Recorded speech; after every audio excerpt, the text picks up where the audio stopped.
Bienvenue dans la série Healing Souls de International Rescue Project. Je m'appelle David Morales et aujourd'hui je voudrais vous inviter à une conférence qui touchera au plus profond de votre cœur, intitulée Les blessures du passé. Parce qu'il y a des choses que nous n'avons pas encore guéries. On a juste appris à les cacher. Si vous êtes ici aujourd'hui, ce n'est pas une coïncidence. Dieu va commencer à guérir votre vie.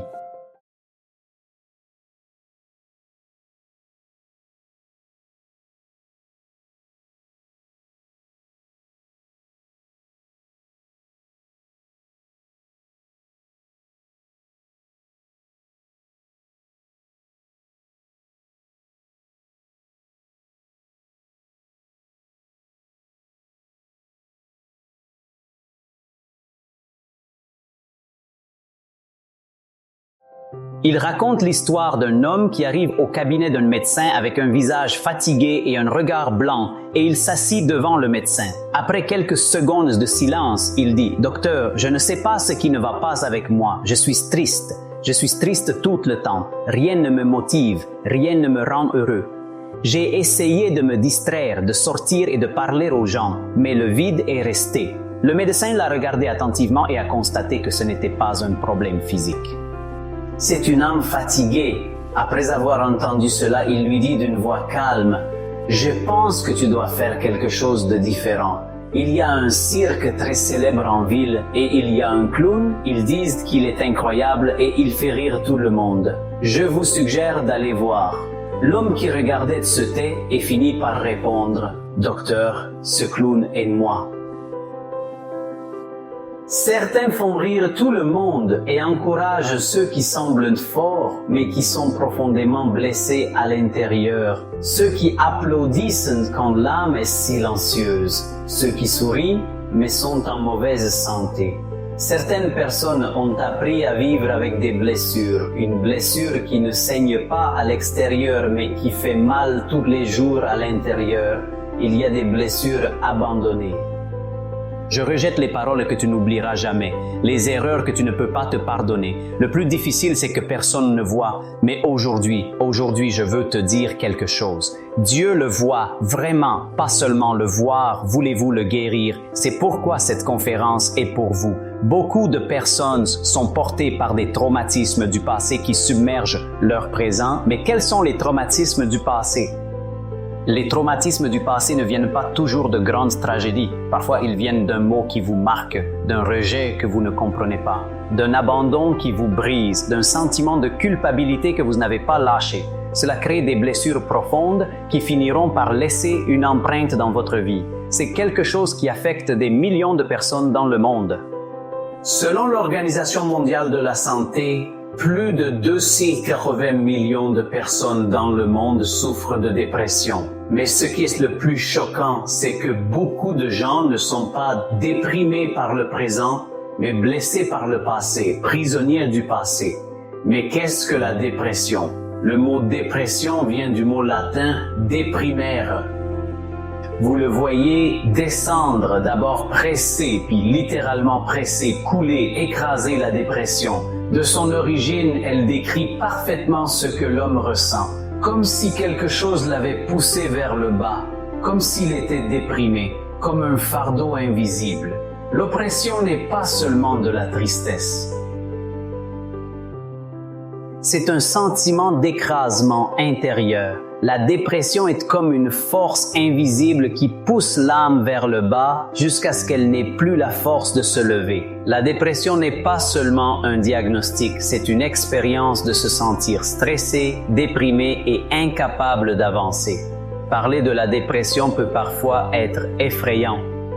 C'est pourquoi la Journée mondiale de l'antidépression commémorée le 13 janvier a été créée. CCH est chaque année une journée de sensibilisation et de promotion de la santé mentale. C'est grave parce que l'Organisation mondiale de la santé elle-même affirme que plus de 720 000 personnes se suicident chaque année dans le monde et que la dépression est la cause de leur suicide.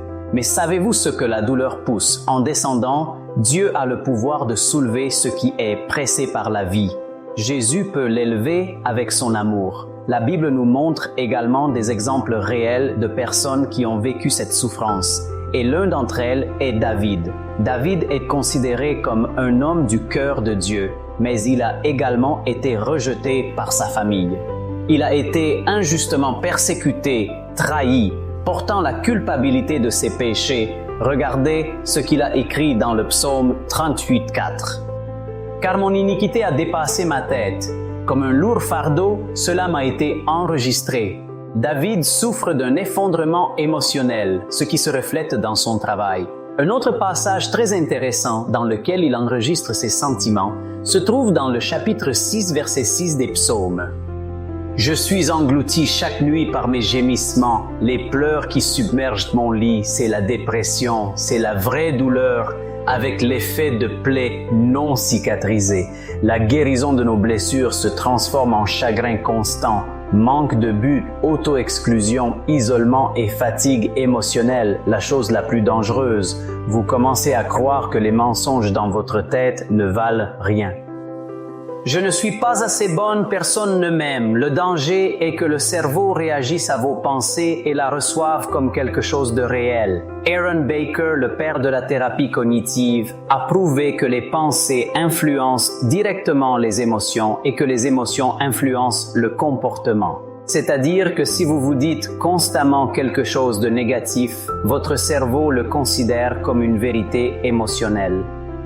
Les recherches psychologiques ont montré que les conversations intérieures répétées peuvent modifier l'estime de soi, modifier les émotions et affecter la perception de la réalité.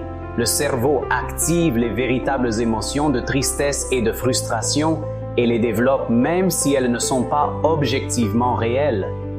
C'est pourquoi tu dois faire attention quand tu parles. Un autre exemple que nous trouvons dans la Bible est l'expérience d'Élie, qui souffrait également d'une grave dépression. Élie vient de l'une des plus grandes victoires spirituelles de la Bible. Il a vaincu le prophète Dohar, il a vu le feu descendre du ciel, il a vécu la puissance de Dieu, mais juste après sa plus grande victoire, son plus grand effondrement est venu. La Bible. Il est rapporté dans 1 Roi 19, versets 2 à 3, que Jézabel, la femme du roi, l'a menacé de mort et qu'Élie s'est enfui. La Bible décrit clairement ce que nous appelons aujourd'hui la dépression, et cela lui fait ressentir une forte peur. Seul dans le désert, il en vient à vouloir mourir. Ces paroles à Dieu sont citées dans 1 Roi 19, 4. « Assez, Seigneur, prends ma vie. » Profondément émouvant, un prophète désespéré au point de vouloir mourir. L'idée du succès à la mort. La tristesse lui donnait un sentiment d'inutilité, mentionnant que je n'étais pas meilleur que mes parents. Nous voyons ici un prophète qui veut mourir. Mais comment Dieu a-t-il fait avec Élie? Analysons comment il a répondu. Dieu ne le juge pas et ne le réprimande pas. Il s'en occupe d'abord, c'est la meilleure chose. Dieu ne l'a pas réprimandé, Dieu ne l'a pas rejeté, Dieu l'a rétabli pas à pas. La première chose que Dieu fait est de prendre soin de son corps, de le faire dormir et de lui donner de la nourriture. Le premier choix dans le processus de guérison de Dieu avec Élie était que Dieu s'occupe d'abord des affaires physiques avant de s'occuper des affaires spirituelles. Dieu le renforce, se lève pour manger et le tient dans ses bras avant de lui parler. Dieu l'a emmené à une réunion et Élie est allé au mont Horeb et Dieu lui a demandé « Élie, que fais-tu ici ?» Non pas parce qu'il ne le savait pas, mais pour qu'Élie exprime sa douleur. Dieu le laisse parler. « Je ressens une forte passion, dit Elijah, et maintenant il ne reste que moi. » Élie exprime sa frustration que Dieu ne guérira pas ce que vous cachez, ce que vous lui apportez. Dieu vous a aussi donné un but, B, onction, soulèvement, vous a donné la direction, vous a également donné la mission, c'est la clé. Dieu ne négligera pas votre souffrance, il la traite avec amour. Dieu a le pouvoir de guérir et de réparer les cœurs brisés. La Bible nous réconforte en ce moment. Regardez ce que le Saint-Livre dit dans le psaume 2710. « Même si mes parents m'ont tout laissé, le Seigneur me prendrait. Il ne t'a jamais quitté. » C'est quelque chose que nous devons comprendre et que nous voulons vous aider à surmonter votre douleur intérieure et à progresser dans votre vie en ce moment-là. Je voudrais partager avec vous 5 exercices pratiques pour guérir vos blessures avec la main de Dieu. La première chose que vous devez faire est d'identifier votre blessure et de ne pas l'ignorer tout le temps. Écrire sur le papier me fait mal. Quand a-t-il commencé et quelle influence a-t-il eu sur moi aujourd'hui? En l'écrivant, vous commencerez votre processus thérapeutique en identifiant cette condition. Deuxièmement, vous devez sortir ce que vous êtes silencieux, ne pas réprimer, prier, dire au Seigneur ce que vous venez d'écrire, parler honnêtement à Dieu, ne pas faire semblant, chercher de la compagnie, ne pas vous isoler, chercher quelqu'un de confiance qui aime Jésus, qui peut vous écouter et vous aider. Pleure, n'est pas gêne de pleurer. Parfois, il faut tout dire avec des larmes. Pleurer peut vous aider à libérer votre charge émotionnelle. Lorsque vous pleurez, le corps libère la tension accumulée et il agit comme une valve d'échappement émotionnel. Ecclésiaste 3, verset 4 dit qu'il y a des moments de pleurs et des moments de rire. Parlez de votre situation, Seigneur. Cela produira un sentiment de soulagement, apaisera le corps et réduira l'anxiété. Créez un sentiment de repos. Ainsi, après avoir pleuré, beaucoup se sentent calmes et c'est ce que David a fait. Il a enregistré son expérience dans le psaume 628. Votre cœur coulait devant lui et Dieu voyait vos larmes. Troisièmement, vous devez pardonner, même si le pardon fait mal. Elle ne libère pas les autres, elle le libère vous-même. C'est pourquoi l'apôtre Paul parle dans Éphésiens 4:32 de pardonner les uns aux autres, comme Dieu nous a pardonnés en Christ. Demandez à Dieu de vous donner le pouvoir de pardonner. Demandez-lui de mettre le pardon dans votre cœur afin que vous ne soyez plus rancune, de ces moments difficiles, mais que vous puissiez réellement guérir un autre aspect important. Vous devez laisser votre fardeau à Dieu. Dans Matthieu 11:28, le Seigneur dit « Venez à moi tous ceux qui travaillent et portent un fardeau lourd. » Il attend que vous portiez ce fardeau et que vous donniez la paix. La vraie paix numéro 5. Vous devez comprendre que la seule solution pour sortir de la dépression est Jésus. C'est la seule solution à notre problème. Jésus peut guérir votre âme parce qu'il comprend votre douleur. Jésus comprend parfaitement ce que vous traversez, guérisseur. C'est ce que dit le psaume dans le psaume 147:3. Il guérit le cœur brisé, il ne parle pas, il néglige, il ne parle pas, il oublie, il dit guérison. Aujourd'hui, quelqu'un qui m'écoute porte cela depuis de nombreuses années. Et aujourd'hui, il vous dit que vous n'avez pas à continuer à vivre ainsi, que vous n'avez pas à continuer à faire semblant. Jésus dit « Je vais te guérir ». Et si aujourd'hui vous reconnaissez qu'il y a des blessures dans votre âme que le temps ne guérit pas, mais que vous voulez que Jésus guérisse, prendre une décision.